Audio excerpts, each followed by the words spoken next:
The Climacteric, a short story by Christopher Morley. Mr. Eustace Veal was a manufacturer of cuspidors.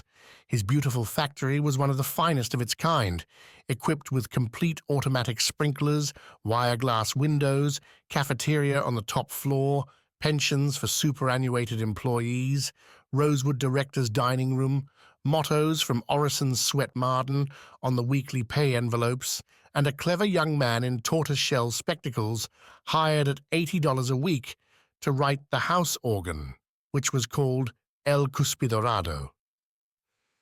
Mr. Veal lived in the exclusive and clean-shaven suburb of Mandrake Park, where he had built a stucco mansion with Venetian blinds, a croquet lawn with a revolving spray on it on hot days, and a mansard butler. Here Mrs. Veal and the two Veal girls, Dora and Petunia, led the blameless life of the embonpoint classes. The electric lights in the bedrooms were turned on promptly at 10 o'clock every night, except on the 16 winter evenings when the Veals occupied their box at the opera.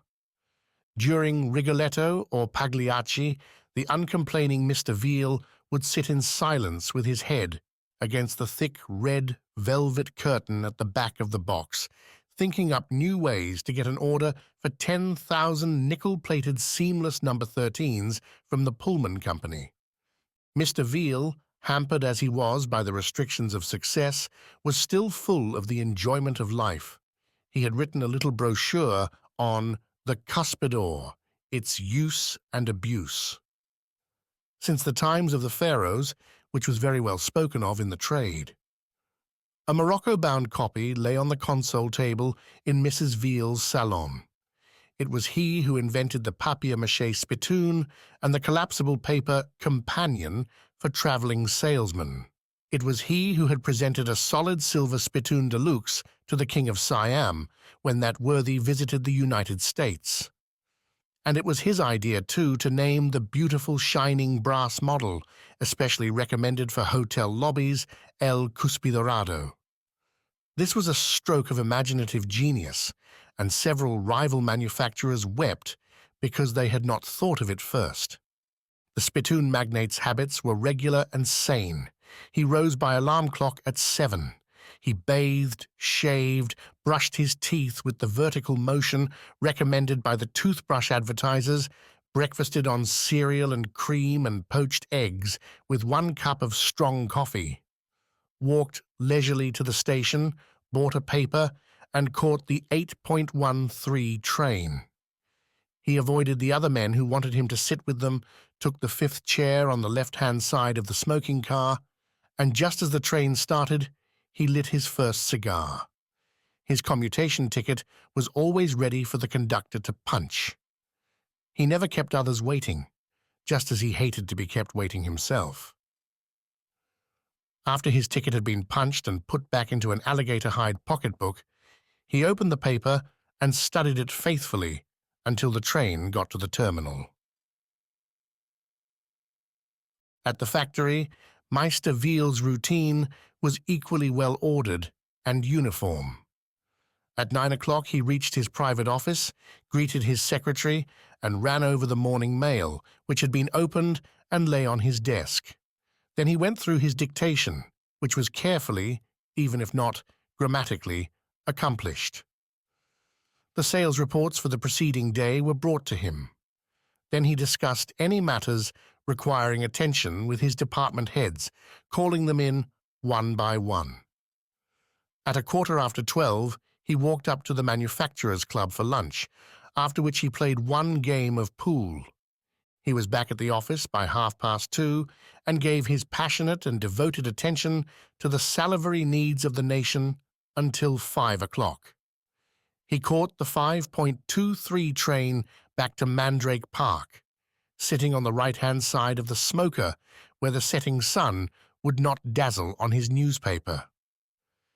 But one day, about the time of the March equinox, when young ladies put furry pussy willows on their typewriter desks and bank tellers cracked the shells of spring jokes through the brass railings, Mr. Veal's behavior was so peculiar as to cause anxiety among his associates. He had ridden on the train as usual without showing any abnormal symptoms. But when he was next observed walking down Vincent Street, there was a red spot on his cheekbones, and his expression was savage. He entered a haberdasher's shop and asked to see some neckties. When the clerk put out a tray of silk scarves in rich, sober colors, such as are commonly worn by successful and middle-aged merchants, Mr. Veal swore and dashed them aside. "Good Lord," he cried, "I'm not going to a funeral. Things like that are worn by Civil War veterans. What do you think I am, 70 years old? Give me something with some snap to it." And he chose a lemon-tinted cravat with vorticist patterns of brown and purple. He tore off the dark grey tie he had on and substituted the gaudy new one. At the next corner, he passed a shoe shop. He hesitated a moment at the plate-glass window, then he entered and glared at the brisk young puppet, who came forward with a smirk. He displayed his elastic-sided boots of the floor-walker type, which he had worn for years on account of his corns, and asked to have them removed. When they were off his feet, he threw them to the other end of the long, narrow room. "I want some russet shoes with cloth tops," he said, "and some silk socks to match, the kind the men wear in the magazine ads." When he left the shop, his feet might have been taken for those of Charlie Chaplin or of an assistant advertising manager of a department store. Mr. Veal reached his office nearly 2 hours late, and one of his office boys was instantly discharged for asking him whom he wanted to see. Indeed, in a new suit of violent black and white checks and with a crush hat of velvety substance, he was almost unrecognizable. As he passed through the filing department, a hush fell over the young ladies there. His secretary, looking nervously from her corner outside the private office, felt a tingling scherzo run up and down the keyboard of her spine. Never before had she seen Mr. Veal wear flowers in his buttonhole, and as he swung the door of his office behind him, she sniffed the vibrating air. In the rich wake of cigar fragrance always exhaled by her employer, her sharp nostrils detected a new tang, the sweet scent of mignonette. Heavens! Was Mr. Veal using perfume? Miss Stafford was an acute young woman.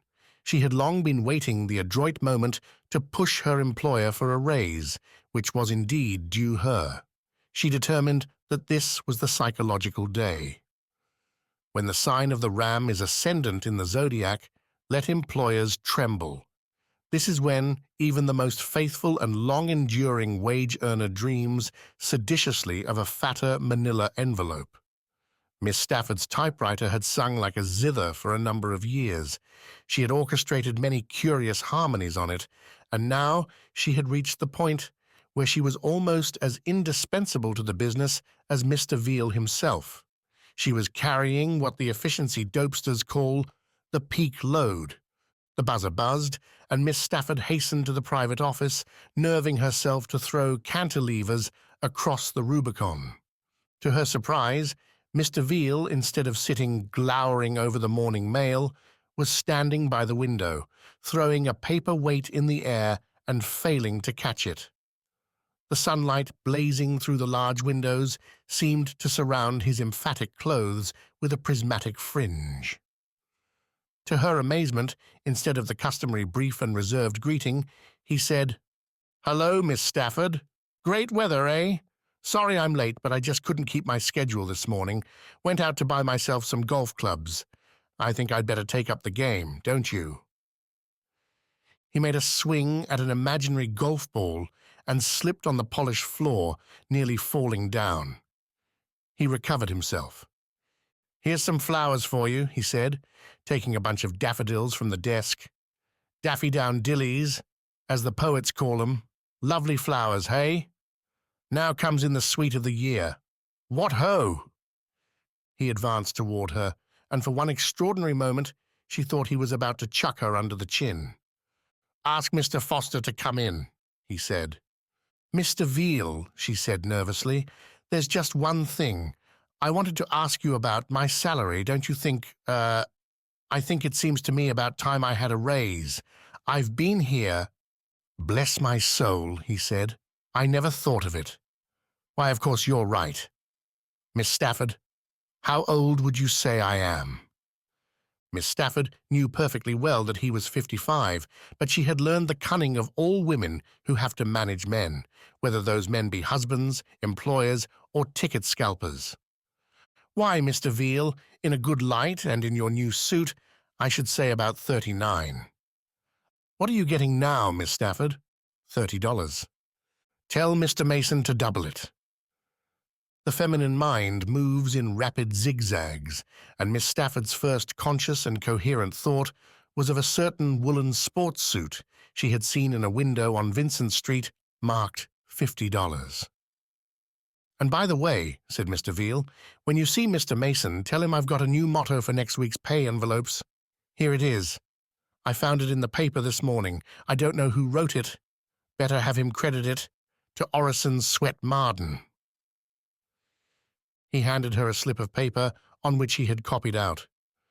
Though I look old, yet I am strong and lusty. For in my youth I never did apply hot and rebellious liquors in my blood, nor did not with unbashful forehead woo. The means of weakness and debility, Orison Sweat Marden? Before you call Mr. Foster, said the secretary, Mr. Schmaltz of the Pullman Company is here to see you. He arrived just before you came in. He says he wants to place a large order for the Cuspidorados. Send him in, said Mr. Veal, chuckling. Hello, Schmaltz, he cried as the customer entered. How's this for weather? Great stuff, said Schmaltz. Makes us old fellows feel almost young again, doesn't it? Mr. Veal's face grew dark. He aged 10 years in the instant. He pointed morosely to a chair. Mr. Veal, said the other, we want to place an order for 10,000 of the Cuspidorados. Can you give us the old price? I cannot, said Mr. Veal shortly. Materials have gone to the sky. I can't give you the old price. I'll give you a young price, a very young one indeed, based on the present state of the market. 18.25 cents is the best I can do. Mr. Schmaltz raised racial hands. Heavens, he said, you used to let us have them for 14.5. Why, in the old days. Mr. Veal pounded the desk with his fist. If you use that word old again, I'll assassinate you with a dish of ham, he roared. Great pig's knuckles, what do you think this is? A home for the aged? After Mr. Schmaltz had gone, Mr. Veal sent for Foster, the foreman of the manufacturing department. Well, he said, how about those machines? Mr. Veal, said Foster, will have to replace at least 6 of those Victor stampers. They're so old they simply can't do the work. You know when one of those machines is over 5 years old? Mr. Veal was pointing to the door. Get out, he said. At lunchtime, Mr. Veal went up to the club as usual. Swinging up the street, in the bright sun and pellucid air, he felt quite cheerful and stopped to buy himself a rhinoceros cane. In the dining room of the club, he met Edwards, and they sat down together. Hello, old man, said Edwards. You're looking chipper for a veteran. Played any golf yet this year? I don't play, said Mr. Veal. Don't you? That's a mistake. It's the only game for us older fellows. Of course we can't score like the youngsters, but still we can get round and have a deal of fun. Mr. Veal clenched his fists. Spilling his soup, he leaped up and rushed from the room. He seized his coat and hat, forgetting the new cane, and fled to the nearest Turkish bath. And all because, when going downstairs in the railway terminal that morning, he had heard a man behind him say to another, There goes Veal. He's beginning to look old, isn't he? It was the first time in his life Mr. Veal had heard the damnable adjective applied to himself in earnest. Wait until your turn comes,